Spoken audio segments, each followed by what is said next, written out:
Good morning, everybody. Forex market back on the situation update. Today on the program, we got the euro under the spotlight. I'm going to talk about the euro versus the USD on this video. The next one is going to be about the euro versus the Japanese yen. So we're going to find some connection between the two. Obviously, there's that correlation connection, and there is also the technical situation, which kind of resemble between the two. So let's talk about the euro versus the US dollar. Here we do not have any active position, right? We're merely spectators. We're trying to figure out where the next move is going to come from. And when you switch the weekly chart, you can go back all the way to the beginning of 2021. And from that point forward, we started to notice price action was kind of trading roughly in the same amplitude, creating these three legs.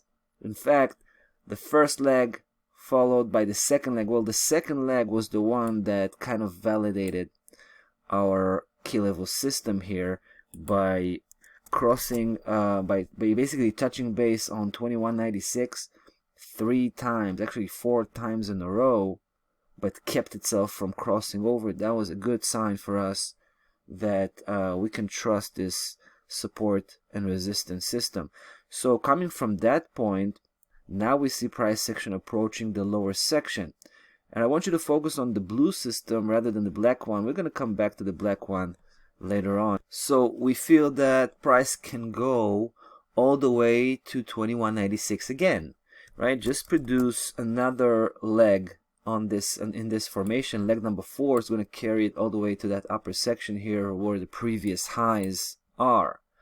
So we definitely look at 2196 as kind of a medium to long term price target, right? But before we pick up the euro dollar, we want to make sure that it's turning back up. We're not convinced that that's the case yet. First, price did not take the previous low, right? It's always preferable that it takes the previous low before we go for a turning point, right? So we didn't get that yet. We do have a local support at 1713. Let's go switch to the daily chart and we'll take a look at this system from up close. All right, so here you go.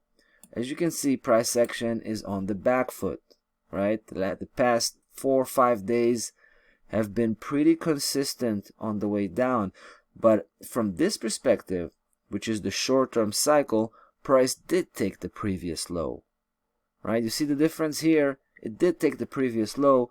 On the weekly chart, it did not, right?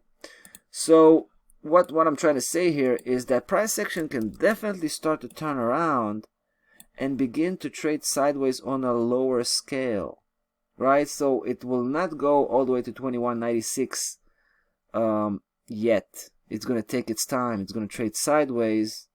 It might even break down before it comes back up again, right? Just to take that previous low that I've mentioned on the weekly chart. So here's the game plan, right? Here's the game plan. We want to see some positive action here. So if price action is going to end up today positively, we might jump in and try to chase a quick move to 1870, right? We require at least one positive day. Even that is not guaranteed to push us into position. We might wait for 2 consecutive positive days. We might decide even to wait for price action to cross over 1787, which is the next, obstacle. Too close to use as a target, but definitely we can definitely use it as a testing ground for price action breaking out. So, but again, I'm pretty sure we're gonna come back soon in the next few days, in the near future, to follow up on the situation, and of course I'm gonna keep you in the loop as far as what we decided to do. But for now, we're just watching very closely. Once price begins to turn back up, we're gonna come back and we'll see how we'll take it from that point forward, right? That's about that euro dollar, guys. Hope you enjoyed it. We're going to be back with the next one talking about the euro Japanese yen. So stay tuned.